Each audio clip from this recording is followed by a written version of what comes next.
Ya Nabi salam alaika, Ya Rasul salam alaika, Ya Habib salam alaika, salawatullah alaika, Ya Allahu Akbar, Allahu Akbar, Allahu Akbar.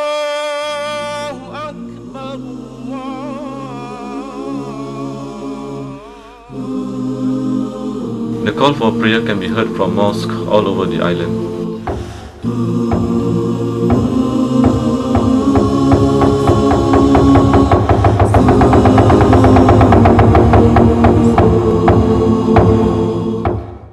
From every nook and corner, the faithful is summoned to perform his prayers in the mosque or the house of Allah.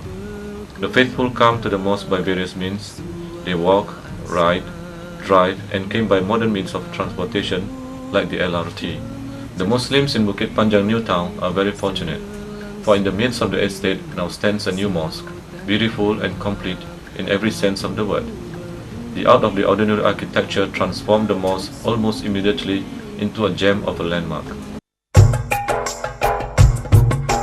It was the early 1990s, and young Muslim families from all areas in Singapore came in droves into brand new HDB flats to settle in Bukit Panjang. Being a new estate, it lacks a landmark, that of a mosque, to call their own in their new estate.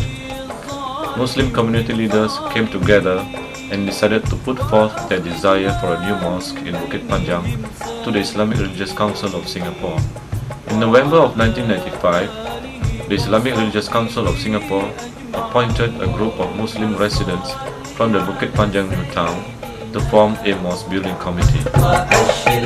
They were given an objective of gathering funds of $1.4 million for the internal fittings of the Bukli Mosque. Thus began in earnest fundraising activities to meet the objective set by MUIS. Amongst the activities conducted were door-to-door fund collection, raising funds through family savings, high tea event, selling of biryani rice, religious talks and forums. Whilst funds were being garnered, planning of the construction of the new mosque goes in tandem. It was envisioned that the mosque will offer a wide range of activities to meet the needs of Muslims of all ages, backgrounds and interests, and will seem to be like an Islamic community center. It will serve not only as a place of worship, but as centers for education, community outreach, and other Islamic activities, just as what the Islamic Religious Council would want a local mosque to be, an Islamic center of excellence and social development. After careful planning and consultation with Waris, the building maintenance and construction arm of MUIS, building approval was sought. What ensued will be a historic event for the Muslim population of Bukit Panjang. On the 26th September 2000, the groundbreaking ceremony for the new mosque took place. The event was officiated by the then Assistant to the Mufti of Singapore, Haji Said Ahmad Said Muhammad. The occasion was witnessed by various community leaders, including the Mayor of Northwest CDC and Member of Parliament for Holland Bukit Panjang GRC, Dr. Teo Ho Pin. Construction works such as piling, erection of superstructure, construction works went smoothly. On Friday, 2nd May 2003, the consecration or wakaf ceremony took place. Kini masjid ini telah sempurna dibina. Maka saya bagi pihak Majlis Ulama Islam Singapura dan atas nama masyarakat Islam Singapura dengan ini mengisytiharkan bahawa Dewan Salat ini telah diwakafkan sebagai masjid dan dinamakan sebagai Masjid Al-Iman. The historic ceremony was presided over by the State Mufti, Haji Said Isa bin Smaid, and the mosque was proclaimed the Al-Iman Mosque. The name being derived from the 6 tenets of Islam: believe in Allah, believe in His Messenger, believe in the Holy Books, believe in His angels, believe in the Day of Judgment, and believe in the predestination. It became the first mosque to be built under the second phase of the Mosque Building Fund program, spearheaded by the Islamic Religious Council of Singapore. الصمد القادر To ensure that the mosque is fully utilized and performed as planned, the Islamic Religious Council of Singapore appointed the Mosque Management Board on the 1st of August 2003. The newly appointed members quickly went into high gear to steer the mosque into its next phase of existence. Guided by his vision, Al-Iman Mosque empowering the unity, progress and holistic eminence of the Ummah, and his mission, developing the Ummah through holistic education, internalization of Islamic values and sharing the message of Islam. The new generation mosque will come with a main prayer hall, a multi-purpose event hall and a Jama'ah reception counter on the first floor, an auditorium that can comfortably seat 130 people, a computer laboratory and an administrative office located on the second floor, 6 classrooms for kindergartens and 12 classrooms for the madrasas are on the 3rd and 4th floor. Finally, a teacher's lounge and a conference room on the 4th floor. Various divisions, namely the missionary, education, community outreach, corporate services and finance were created to ensure an effective and far-reaching program for the mosque congregations. The missionary unit will strive to make the mosques well patronized throughout the day by Muslims of all ages.